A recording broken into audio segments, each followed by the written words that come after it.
Ok, merci beaucoup et bonsoir encore à tous les autres coachs. C'est toujours, euh, c'est toujours un réel plaisir, un honneur de participer au lundi de la vision. Et je vais ici aller dans la continuité de ce que mes collègues ont fait précédemment parce que je vais parler de la troisième qualité des 17 lois essentielles d'un joueur d'équipe. Donc, euh, vous savez comme moi que chaque fois que l'on partage sur un sujet, en fait, c'est une autre façon de mieux comprendre encore. Donc, ce soir, je voudrais mieux comprendre encore ce que c'est que cette qualité de l'engagement dont nous parle John C. Maxwell. Et lorsque j'ai rejoint iLead, cher coach, pour moi, j'ai pris John C. Maxwell comme mon grand-père. Mon grand-père, pourquoi? Parce que vous avez certainement écouté le master coach pendant le webinaire de la semaine dernière. Il vous a parlé de son histoire. Et puisque aujourd'hui, nous sommes comme des fils du master coach, donc John C. Maxwell qui l'a formé un peu comme notre père, notre grand-père. Et donc, c'est pourquoi tous ces ouvrages sont comme un testament, du moins de mon point de vue. Donc, c'est toujours des éléments essentiels que je médite et j'essaye d'appliquer afin d'avoir les mêmes résultats que notre master coach a pu avoir. En 2023, nous avons parcouru largement tout l'aspect d'une équipe, comment être une équipe, qu'est-ce qu'une équipe. Je suis certain que vous en souvenez encore. Et à ce moment-là, nous disions euh, que ce soit en famille, que ce soit dans une équipe de 2-0, comme on dit chez nous ici au Cameroun, du dimanche matin, l'équipe de football du dimanche matin, ou que ce soit une organisation comme iLead, par exemple, ou toute autre entreprise, ou l'entreprise que vous avez, vous, que ce soit les congrégations religieuses, les associations, tout cela représente des équipes. Alors, d'une manière ou d'une autre, nous, ici, ce soir, nous faisons partie d'une équipe. Donc, nous ne pouvons pas ne pas prêter attention à ce qui sera dit ce soir ou à ce qui est dit généralement lors du lundi de la vision, parce que nous faisons tous partie d'une équipe.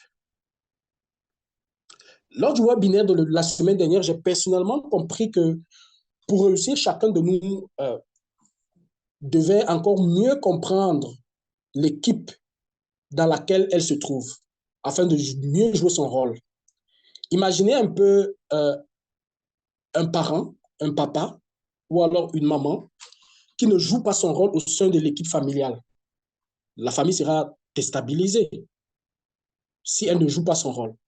Donc, c'est essentiel pour une réussite de l'équipe et même une réussite personnelle. Et puisque c'est la réussite de l'ensemble des entités qui fait la réussite collective au sein d'une équipe. John C. Maxwell, au début de cette présentation, nous dit quelque chose de très fort. Il nous dit, il n'y a pas de champion sans enthousiasme. Vous ne pouvez pas être, en d'autres termes, vous ne pouvez pas être un champion tiède, en réalité. Il vous faut de l'engagement.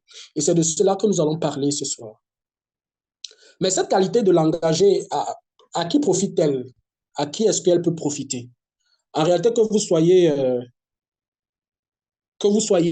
soyez salarié, que vous soyez entrepreneur, que vous soyez dirigeant ou alors leader d'une société de MLM, du marketing de réseau, que vous soyez étudiant ou demandeur d'emploi ou à la recherche de l'emploi, cette qualité est essentielle pour vous. Quel que soit son rang social, son origine ethnique, sa race, son éducation, son pays d'origine, cette loi nous concerne tous. Et nous allons comprendre pourquoi dans la suite.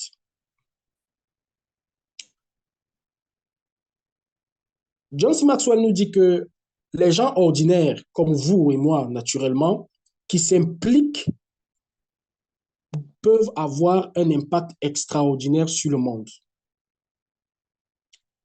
Nous sommes certainement ici des personnes avec des histoires particulières, comme un peu celles que nous avons, de nos héros que nous avons suivis la semaine dernière.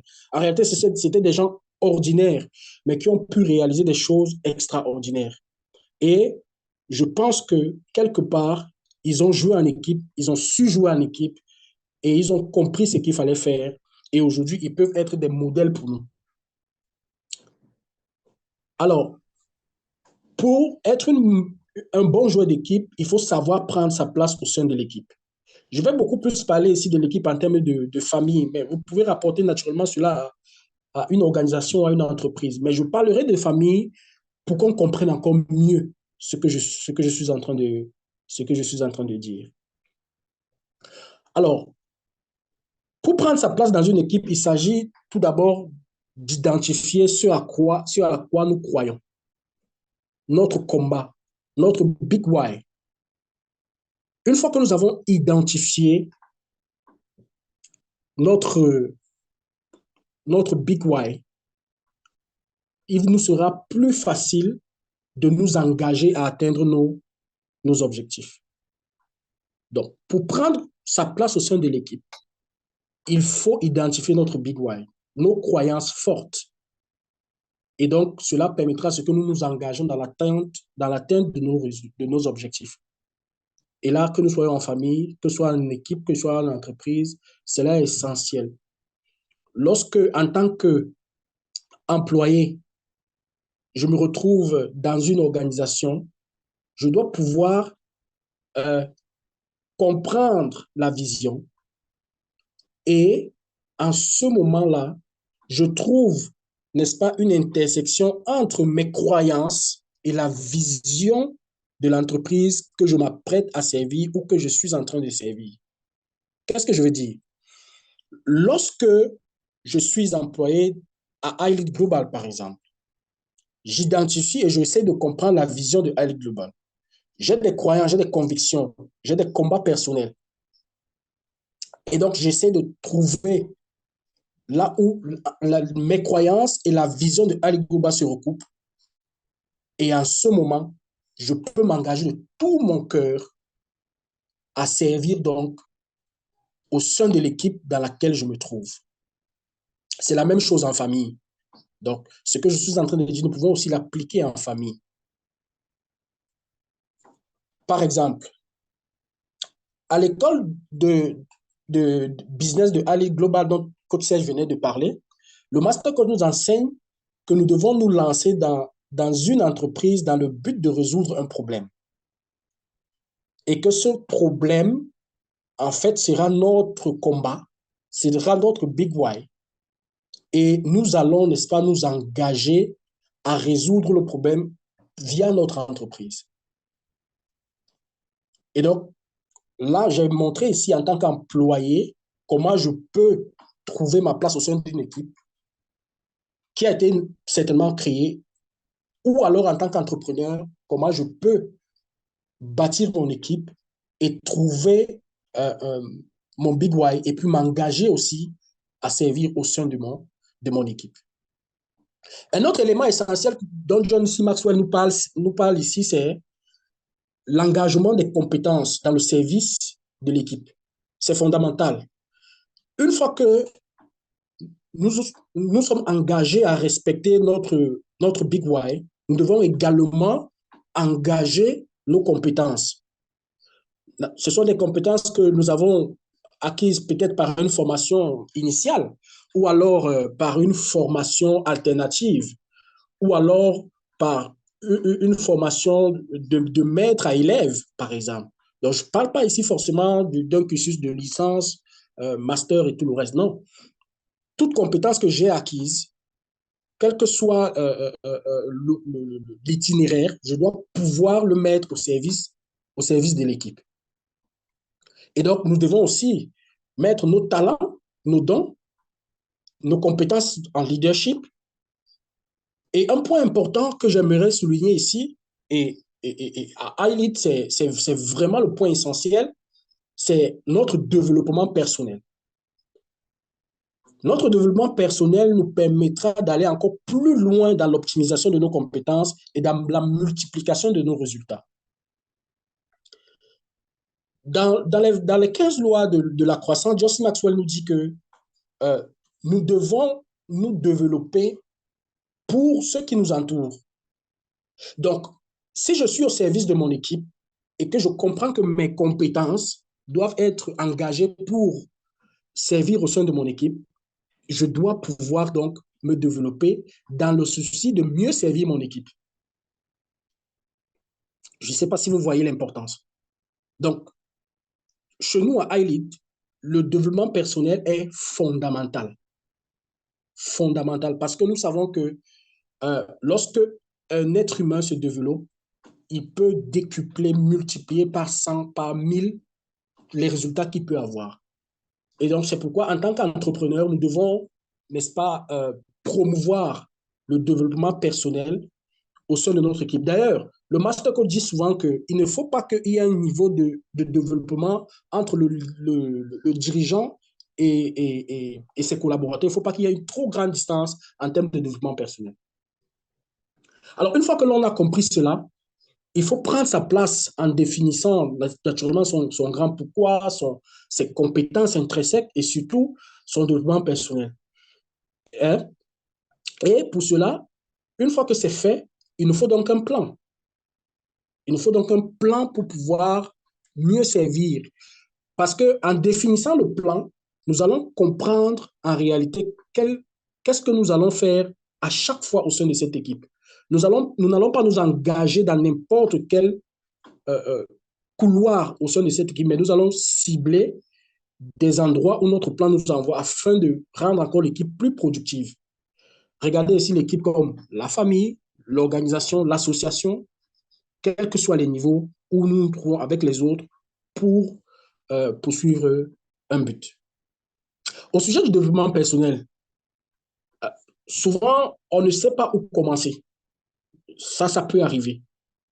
Et moi, en tant qu'élève dans ce domaine-là, j'ai eu aussi ces questionnements. Mais l'école des coachs, qui est pour moi, n'est-ce pas, une école de transformation personnelle, coach j'en ai parlé tout à l'heure, est une école qui pourra vous permettre, n'est-ce pas, d'engager le processus de votre développement personnel et de vous améliorer au quotidien. C'est d'ailleurs une école que je vous recommande fortement. Alors, au sujet du plan d'action, vous savez, beaucoup de gens ont tendance à associer l'engagement à leurs émotions. Si je me sens bien, je tiens mes engagements. Si je ne me sens pas bien, je ne les tiens pas. Malheureusement, le véritable engagement ne fonctionne pas comme ça. Le véritable engagement n'est pas une émotion. Le véritable engagement est un trait de caractère. Et lorsque je lisais cette qualité, lorsque j'ai lu ça, c'était comme une sonnette d'alarme qu'on sonnait dans mon esprit. Que mon engagement au sein de l'équipe ne doit pas être fonction de ce que je me sens bien, je me sens bien ou si je ne me sens pas bien. Mais je dois développer de l'engagement au sein de mon équipe comme un trait de caractère qui me permet d'atteindre mes objectifs et ceux, naturellement, de l'équipe. Nous savons tous que les émotions humaines vont et viennent, mais l'engagement doit être aussi solide qu'un roc. Et cela est très important. C'est très important. Dans la vie, il y a des engagements que nous devons prendre et nous tenir, quel que soit vents et marées, nous devons tenir. Nous devons rester fermes. Je sais, j'en suis souvent victime, que les émotions, c'est quelque chose de très difficile. C'est très difficile à gérer. C'est très difficile à porter lorsque nous sommes submergés à un moment T. Mais je dois dire que grâce à, par exemple, pour moi personnellement, grâce à l'enseignement que j'ai reçu à l'école des coachs de Alice Global, j'ai progressé dans la gestion de mes émotions. Et j'ai pu voir mes relations, que ce soit en famille, que ce soit en entreprise, que ce soit partout, j'ai pu voir ces environnements-là être, à, avoir, avoir un meilleur résultat autour de moi. Et donc, c'est très important la gestion des émotions. C'est d'ailleurs un module à l'école des coachs de Ali Global. Donc, avec une meilleure gestion de mes émotions, il y a un avant et un après moi, naturellement. Alors, chers coachs, si nous voulons une équipe solide, que ce soit dans notre entreprise, dans notre famille, nous devons devenir un joueur d'équipe qui s'engage pleinement dans l'équipe, celui dont l'engagement ne varie pas en fonction de ses émotions. En tant que joueur d'équipe, il y a quelques points que John C. Maxwell nous donne et nous dit que c'est important de savoir. Le premier point, c'est que l'engagement se découvre généralement dans l'adversité. Qui n'a pas déjà traversé l'adversité? Qui n'a pas déjà rencontré des difficultés? Il nous dit qu'on ne sait pas vraiment si on est engagé dans quelque chose tant qu'on n'est pas confronté à l'adversité. En réalité, les difficultés renforcent la détermination d'une personne. Oui, dans ce cas, tant qu'on ne les a pas, on ne les a pas fuis. C'est à ce moment qu'elles peuvent renforcer notre détermination. L'adversité encourage l'engagement, nous dit John C. Maxwell. Et l'engagement encourage le travail. L'adversité encourage l'engagement et l'engagement encourage le travail. Et plus on travaille, moins on risque d'abandonner. C'est ce que John C. Maxwell nous dit. Il nous dit, plus vous travaillez dur, plus il est difficile d'abandonner. Les personnes engagées n'abandonnent pas facilement. Donc, si vous ne voulez pas abandonner, vous devez faire face à l'adversité. Vous ne devez pas fuir. Lorsque l'équipe rencontre des difficultés, vous ne devez pas abandonner l'équipe, mais vous devez vous battre avec l'équipe. En deuxième point, il nous dit l'engagement ne dépend pas des dons ou des capacités. Lorsque nous connaissons des personnes talentueuses qui réussissent très bien, nous sommes parfois tentés de penser que l'engagement est plus facile pour elles en raison de leur talent. Nous avons l'impression qu'il est plus facile, par exemple, pour des sportifs, de s'entraîner, pour les artistes de se perfectionner dans leur art, pour les hommes d'affaires de travailler sur leur entreprise. Mais ce n'est pas le cas. L'engagement et le talent ne sont pas liés, sauf si on les associe, nous dit John C. Maxwell. Et il nous dit encore que, il nous pose la question de savoir, est-ce que nous avons déjà rencontré des personnes très talentueuses qui ont gaspillé leur potentiel parce qu'elles ne voulaient rien faire? En fait, une personne, vous pouvez être très talentueux, mais si vous ne voulez rien faire, vous allez gaspiller votre potentiel. Et il nous dit aussi, par contre, il y a des personnes moins douées, mais qui réussissent mieux. Et la conclusion, c'est que cela est souvent dû en partie à l'engagement. Ce sont des personnes qui ne lâchent pas. Ce sont des personnes qui continuent à avancer malgré l'adversité. Et donc, John C. Maxwell nous dit que nous n'avons pas besoin de plus de force, plus de capacité ou de plus d'opportunités. Ce dont nous devons utiliser, c'est ce que nous avons. Je pense que c'est une affirmation qu'il faut que chacun de nous note. Je vais reprendre. Nous n'avons pas besoin de plus de force, de plus de capacité ou de plus d'opportunités. Ce que nous devons utiliser, c'est ce que nous avons. Donc, nous devons faire avec ce que nous avons pour atteindre les résultats que nous pouvons atteindre. L'idée, c'est d'être toujours en mouvement et au service de l'équipe avec laquelle nous travaillons. Alors, chers coachs, si nous nous engageons à utiliser les talents que nous avons, nous découvrirons que nous avons plus de talents et nous avons beaucoup de dons et de talents à offrir à notre équipe. Et grâce à notre engagement, notre équipe pourra en profiter pleinement. Le troisième point que John C. Maxwell nous souligne, c'est que l'engagement est le résultat d'un choix. Nous devons choisir d'être engagés au sein de notre équipe. En tant que parents, nous devons nous engager, nous devons choisir de nous engager pour notre famille. En tant que, par exemple, politicien, nous devons choisir de nous engager pour le service de notre communauté, par exemple. Nous devons nous engager. Et Le choix de l'engagement, moi, j'ai pu l'observer encore mieux la semaine dernière. Lorsque nous avons, par exemple, suivi l'histoire du senior coach Guy Bertrand, du coach Kelvin, du coach Solange, on a pu constater que à un moment donné de leur vie, quelque chose a changé leur destin. Ils avaient fait le choix de ne pas, de rester engagés à ce à quoi ils croyaient. Ils ont avancé. Et c'est pourquoi John C. Maxwell nous dit que beaucoup trop de gens pensent que les conditions déterminent les choix. Le plus souvent, ce sont les choix qui déterminent les conditions. Lorsque nous choisissons l'engagement, nous nous sommes donné la chance de réussir. L'engagement est le résultat d'un choix, pas de conditions. En quatrième point, il nous dit que l'engagement dure lorsqu'il est fondé sur des valeurs. Ce point-ci revient un peu à ce dont je parlais plus haut, en parlant, n'est-ce pas, de nos croyances, de nos convictions.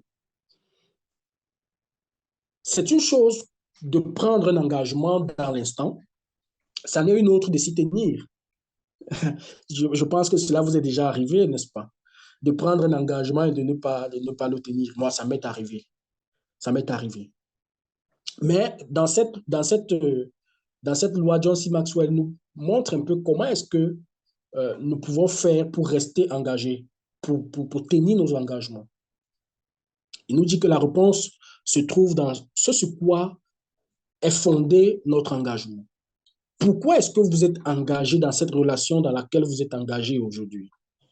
Pourquoi est-ce que vous travaillez là où vous travaillez aujourd'hui? Pourquoi est-ce que vous cherchez cette relation que vous cherchez aujourd'hui? Cet engagement doit être fondé sur vos valeurs. Lorsque vous faites des choix fondés sur des valeurs solides, vous êtes mieux à même de maintenir votre niveau d'engagement. Car vous n'avez pas à réévaluer sans cesse leur importance. Et c'est vrai, c'est vrai. Donc, nous devons toujours euh, nous poser cette question de savoir ce à quoi je m'engage à faire aujourd'hui, sur quelle de mes valeurs elle est basée, elle est fondée. Et donc, John C. Maxwell nous dit, chaque fois que vous faites des choix fondés sur de solides valeurs de vie, vous êtes mieux à même de maintenir votre niveau d'engagement. Alors, je souhaite qu'on réfléchisse un peu sur ce sujet, tous ensemble. Et je vais poser quelques questions. Naturellement, ce sont des questions d'introspection, en fait. Je ne m'attends pas à ce que chacun de nous puisse donner une réponse, mais c'est pour que nous puissions réfléchir chacun là où il est. Donc, la première question, c'est de savoir quelle importance accordez-vous à l'engagement.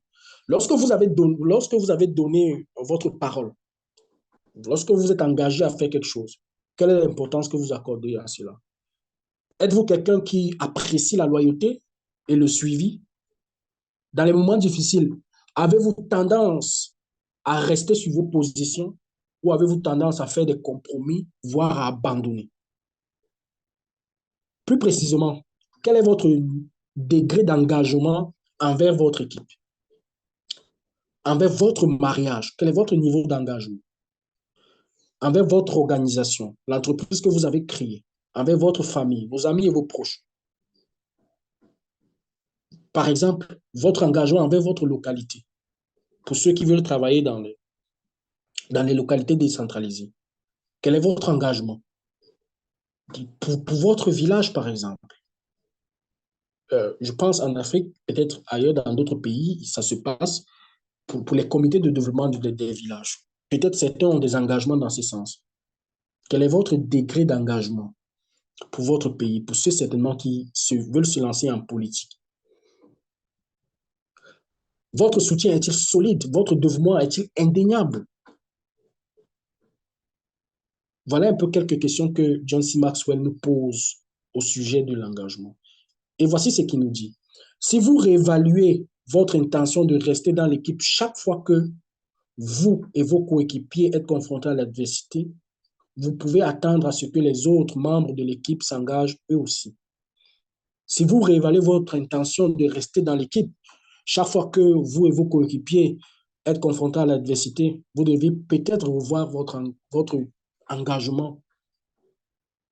C'est très important. Est-ce que chaque fois qu'il y a de l'adversité, vous voulez vous défiler? Non. Dans ce cas, John C. Maxwell nous propose de revoir notre engagement. Et cet engagement doit être basé sur des valeurs, sur notre big why. Alors, comment améliorer son niveau d'engagement selon John C. Maxwell? Pour améliorer son niveau d'engagement, nous devons relier nos engagements à nos valeurs. C'est ce que nous dit John C. Maxwell. Parce que nos valeurs et notre capacité à respecter nos engagements sont étroitement liés. Il nous dit de prendre le temps de réfléchir à nos valeurs et à nos engagements. Il nous propose de commencer à dresser la liste de nos engagements personnels et professionnels. C'est un exercice, il nous conduit dans un exercice. Essayez ensuite de formuler vos valeurs fondamentales. Naturellement, il nous dit que cela prendra du temps, mais il faut qu'on le fasse. Une fois que nous avons établi ces deux listes, nous devons les comparer. Et si nous constatons que probablement nous avons des engagements qui ne sont pas liés à nos valeurs, nous devons les réévaluer. Donc, à ce niveau de ma présentation, s'il y a quelque chose que nous devons retenir, cher coach, c'est que nos engagements doivent être liés à nos valeurs, ce à quoi nous croyons. Ne prenons plus des engagements qui ne sont pas liés à nos valeurs. Cela va nous conduire à nous désengager à la fin. Donc, John C. Maxwell nous dit que nous allons donc découvrir en faisant ces deux listes que, d'une part, nous avons des valeurs qui ne correspondent, nous avons des engagements qui ne correspondent pas à nos valeurs, ou alors nous avons des valeurs qui, effectivement, correspondent à nos engagements. Et dans ce cas, nous devons nous engager à les respecter. Et John C. Maxwell nous dit que le chemin que nous sommes en train de prendre, ce n'est pas un chemin sans risque. Il nous dit que s'engager comporte des risques. Nous pouvons échouer dans cet engagement. Nos coéquipiers peuvent nous décevoir. Nous pouvons constater que la réalisation de nos objectifs ne nous donne pas des résultats escomptés. Mais il nous conseille de prendre quand même des risques. Il nous dit que personne n'a jamais donné le meilleur de lui-même sans le regretter. Et donc, d'une manière ou d'une autre, que vous ayez pris un engagement, que vous ne l'ayez pas pris, il y aura du regret quelque part parce que vous allez rencontrer de l'adversité. Mais il nous dit de prendre ce risque. Il nous propose aussi d'évaluer l'engagement de nos coéquipiers aussi avant de nous engager avec eux. Donc, c'est un élément essentiel aussi, évaluer l'engagement de ceux qui sont en face de nous, parce que nous allons devoir marcher avec eux au quotidien. Et pour finir, je suis à la fin. John C. Maxwell nous dit que l'engagement quotidien c'est le chemin. Le véritable engagement est une tâche quotidienne. Nous devons au quotidien nous engager parce que nous allons connaître certainement des moments de faiblesse, mais nous devons nous dire que chaque jour, nous devons nous engager à travailler pour l'équipe, pour les résultats de l'équipe avec laquelle nous sommes engagés. Et nous ne devons pas chercher des portes de sortie à chaque fois qu'il y a des difficultés. Nous devons y rester. Nous devons travailler à aller au-dessus de ces difficultés. Et il nous dit de ne pas oublier qu'il n'y a pas de champion sans enthousiasme. Nous devons être vraiment motivés au quotidien et c'est alors que nous aurons des résultats. Souvenez-vous, chers coachs, engagement plus valeur, c'est ce qui nous permettra de durer dans le temps et de voir nos engagements pris envers quelqu'un, envers une organisation, être respectés et avoir le plaisir de voir les résultats que cela aura produit. Je vous remercie de m'avoir écouté